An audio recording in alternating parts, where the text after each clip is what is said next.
All right, Melvin Childs, let me ask you a question. What makes a person want to risk what they have already established in their young life and want to travel across the country with somebody that they don't know, not knowing what the outcome will be? What makes somebody want to do that? Yeah, what made you want to do it? Sometimes things are just bigger than us. And if you ever know anyone that's ever achieved anything great, generally it's outside of the confines of the norm. So what some people may seem or view things as normal, if you want to achieve something great, more than likely it's going to be abnormal. So that's what we did. We did some abnormal things to be able to get to a place where we needed to go to be able to change people's lives across the country. Okay, from what I've heard about the book, it's one of these books where, once you pick it up, it's hard to put down.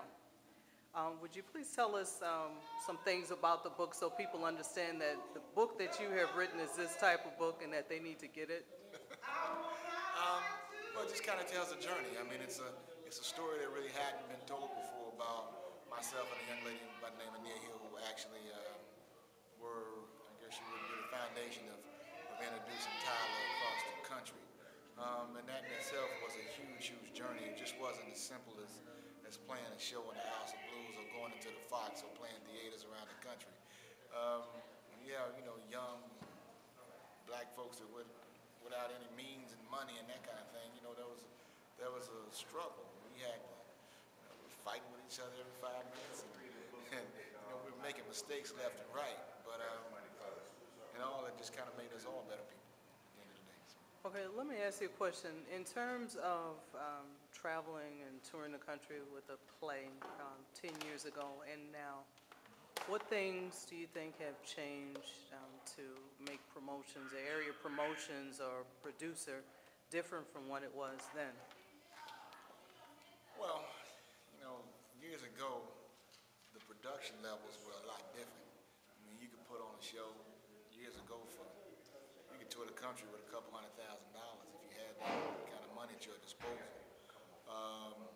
But nowadays, the production quality has changed to where if you're going to be competitive and to be able to produce shows that are on the level of a Tyler Perry and that kind of thing, you're going to have a lot more seed money than what you used to. So, I guess it makes it a lot tougher for any of these young guys to actually embark upon this business now than it used to be because, the dollars are different. Maybe $100,000, $200,000 might have been attainable. We really got lucky to be able to raise that kind of money, but now you probably need to raise $500,000. And so for a lot of people, it's probably insurmountable. Okay, so let me ask you a question. How did you raise your money? How did you sell a show to somebody produced by somebody that nobody knew? Well, that's in the book. Mr. Childs, you can give us a little teaser. We had to do some things. We had to go borrow some money from a lot of different people, and it talks about all that in the book. We were all young, and we did some things that might have been a little risky, but that's really not what the book is about. But we did what we had to do. Okay, in a sentence, sum up what this book is about for us, please. In one sentence? Yeah, in a sentence.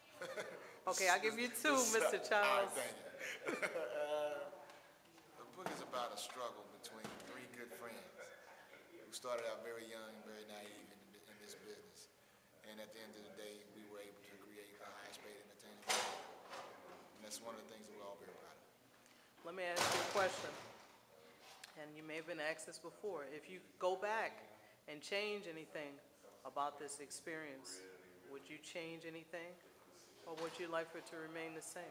Well, obviously we have a lot of regrets in some of the positions that we were putting our families in at that point in time. But, at the end of the day, it all turned out to be bigger than us all.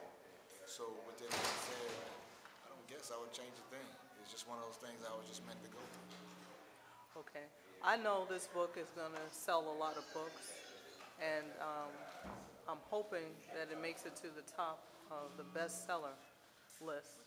But what I'm asking you, a lot of times people that write, creative people, even though they've gotten something published, they're already thinking about the next thing. So what's the next thing for you, Mr. Childs? Well, this book's only been out a week, so my focus on this is just this book right now. And so The next thing, I don't know, we'll see.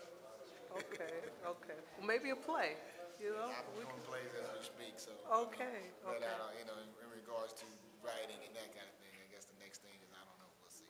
All right, all right. Well, let me ask you, how can we find you online? How can we friend you on Facebook if you have any room for more friends?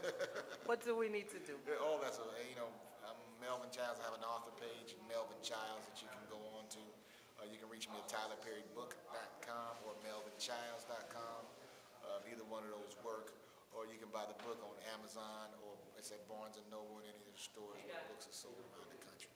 Okay, thank you so much, Mr. Childs, for giving us this time, and we wish you much success. Thank you. I appreciate you. All right.